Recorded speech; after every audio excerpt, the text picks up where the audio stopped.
Bonjour médias internet et bienvenue pour cette nouvelle vidéo. Aujourd'hui j'ai décidé de te parler de quelque chose qui m'a et qui m'aide encore dans mon quotidien à voyager plus souvent, à avoir plus de temps, à me sentir plus libre et donc au final avoir plus d'argent. Aujourd'hui j'ai décidé de te parler du minimalisme. Donc déjà la première chose à faire c'est à définir ce qu'est le minimalisme. Je vais pas commencer à sortir une définition qui sort d'un dictionnaire ou d'internet parce que ça va être la galère, personne va rien comprendre, c'est pas concret. En gros le minimalisme c'est vivre mieux avec moins, tout simplement. Aujourd'hui il y a un problème, c'est qu'on est appelé à la surconsommation, forcément. On est toujours tenté par du superflu matériel. Dès qu'on voit quelque chose, des fois on va avoir envie de l'acheter, même si au final une fois qu'on l'a acheté, on en a plus besoin. Obligé, ça te l'a déjà fait. Pour des vêtements, de la déco, des gadgets, t'es forcément tombé là-dedans et c'est pas très grave. On l'a tous fait, mais au final on consomme pour se satisfaire, tu vois. Quand tu consommes c'est pour satisfaire un besoin, ou du moins avoir l'impression de satisfaire un besoin. Mais le problème c'est que la plupart du temps, une fois que tu as acheté le truc, t'es encore moins satisfait qu'avant que tu l'achètes, tu vois ce que je veux dire. Que du coup tu as utilisé de l'argent pour rien, que tu as acheté ça te sert pas du tout, ça traîne, tu perds de la place. Avec le minimalisme t'enlèves tout ça et tu gardes vraiment ce qui est vraiment utile, ou du moins ce qui te satisfait réellement. Ça veut pas dire qu'il faut vivre qu'avec un Diabolo et un Sarwell, on est d'accord. Par exemple, peut-être plutôt qu'acheter un gadget, un objet de déco, des vêtements inutiles, tu vas peut-être plus kiffer utiliser ton argent pour faire un voyage, un bon resto, vivre une vraie expérience, tu vois ce que je veux dire. Alors quand est-ce que moi j'ai commencé à être dans le délire un peu du minimalisme? C'est tout simplement quand je suis parti à Londres. Quand tu pars vivre à l'étranger pour un an ou deux, il y a forcément un moment où tu vas pas pouvoir tout emporter. Donc tu es globalement limité à ta valise cabine et à ta valise en soute. Donc au final je devais rentrer toute ma vie dans une valise. Donc t'as 1 milliard de trucs, mais tu dis mais comment je vais pouvoir emmener toute ma vie dans une valise? C'est pas possible. Et au final tu te rends compte qu'en réfléchissant à tes vrais besoins, te centrant sur ce que t'as vraiment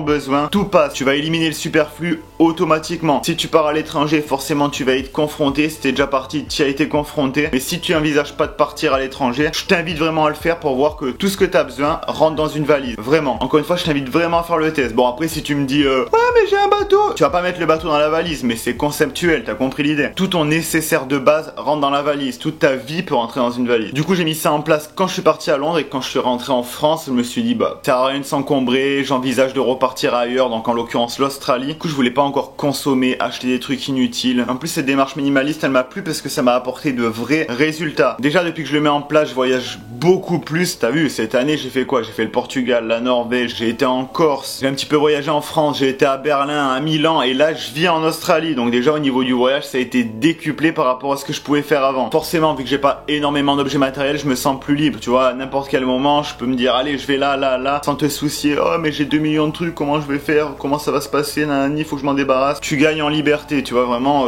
mentalement tu te sens beaucoup mieux. J'ai plus de temps car forcément moins de rangement à faire, moins de temps à consacrer au matériel, et j'ai plus d'argent. Forcément quand t'achètes pas tout et n'importe quoi, il te reste de l'argent. Peu importe ton salaire, tu vois, commence pas à me parler de salaire parce que l'année dernière j'ai été étudiant et t'as vu tous les voyages que j'ai fait, Portugal, Italie, Norvège, patata, alors que j'avais juste un job étudiant à côté, je payais le loyer, je payais la bouffe, je payais l'électricité, je payais le forfait téléphone, je payais tout ce que tout le monde a normalement à payer. Mais à côté de ça, je calibrais vraiment bien mes besoins, je savais ce qu'il fallait que je fasse, j'achetais pas de superflu, je faisais pas n'importe quoi, donc forcément t'as un surplus d'argent. Et encore une fois, peu importe ton salaire, je connais des gens qui gagnent le SMIC et qui arrivent à faire des trucs incroyables, qui voyagent hyper souvent, qui vivent très bien. À côté de ça, je connais des gens qui gagnent 10-15 000 euros par mois et qu'on a l'impression qu'ils sont dans la misère constante parce que dès qu'ils vont avoir un peu d'argent, ils vont s'acheter 2 paires de baskets de luxe et après ciao, y a plus rien. Donc ça dépend vraiment pas de ton salaire. Le minimalisme ça peut faire du bien à tout le monde, donc peu importe ta situation. C'est pour ça que je t'invite vraiment à essayer, même si c'est que pour un mois. Tu vois, tu te dis pendant un mois